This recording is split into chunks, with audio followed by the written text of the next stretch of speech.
Hey there, UX designers. Have you ever wondered how to cover your bases in your experience design solutions? Or how to avoid getting a project halfway through and then it being derailed by some unforeseen instance? Well, in this video, I want to share with you a 5-part simple framework by James Garrett to help you improve the breadth and the depth that you explore your design solutions. Let's dive in. Hey there, I'm John Dial, and I'm here to help you improve your design and creative abilities.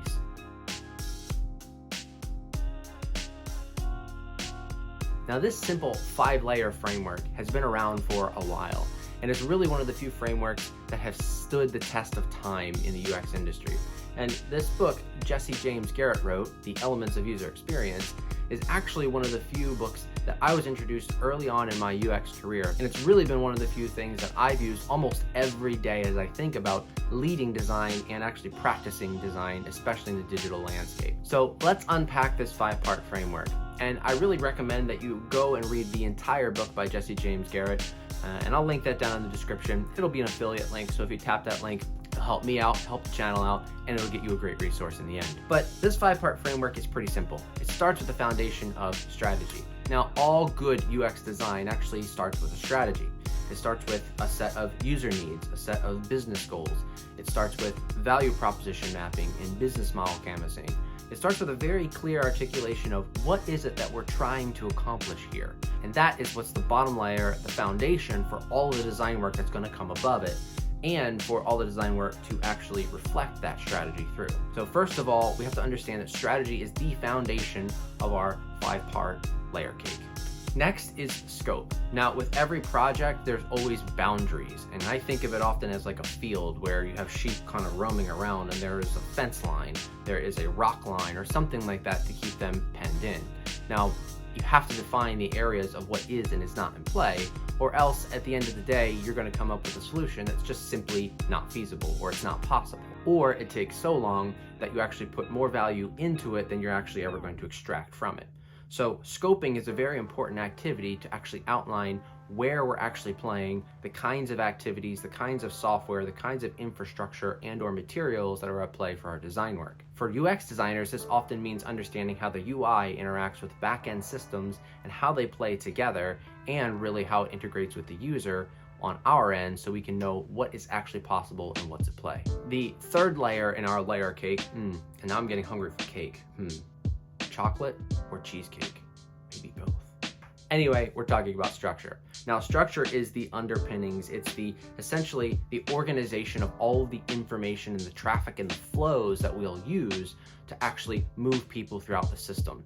This is where information architecture comes into play. So we can structure categories of information.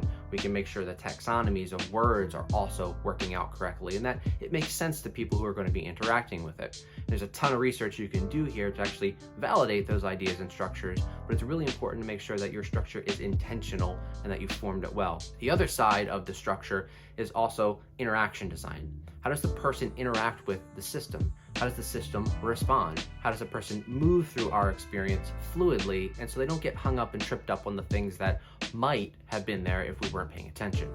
This is the idea of structuring our system well, structuring our design solution well, so that it works best for members and customers every day. On top of that, then, we have our skeleton. Now, this is where the meat of design is often seen.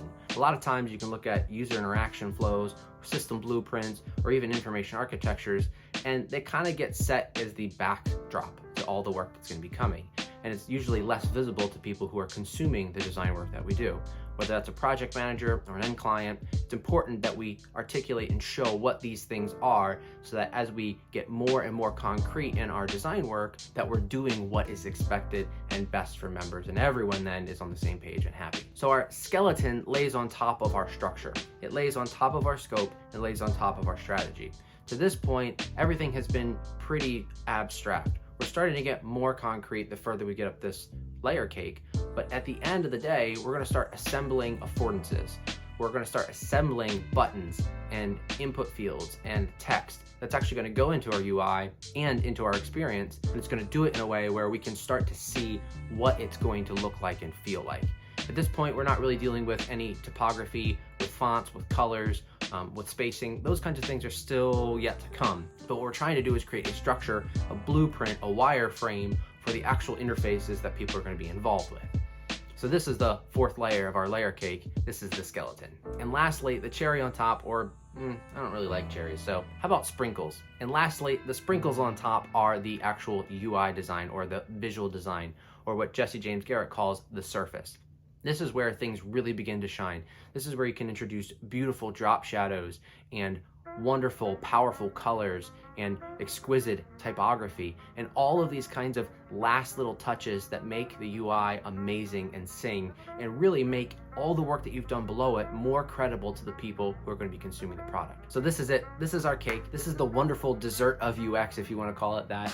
But without all of these pieces working together, you wind up having something that's really gross. And this is where everything sort of works together to make a delicious, wonderful dessert, to make the experience pleasurable and enticing and enchanting. For instance, imagine if you have a cake that has a chocolate filling and a mousse layer and a wonderful set of delicious cream on top. All of that works together to have an impact that's harmonious and wonderful, but you could assemble a set of flavors that don't work well together, and that just sounds gross. And people are going to see that and feel that in your UI. That's why we take a layered approach. That's why we take a harmonious approach to the work that we do.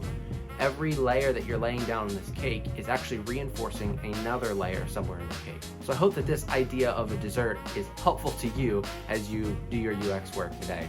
It's sort of a mental picture that's probably going to make you hungry, and I'm sorry about that. There are other metaphors that use a cake, and it's good to explore those as well.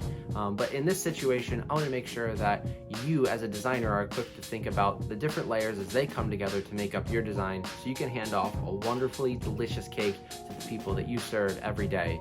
Whether it's gluten-free or it's paleo or whatever it might need to be, I want to make sure that you're delivering and equipped to deliver the kind of wonderful desserts that our customers need to enjoy.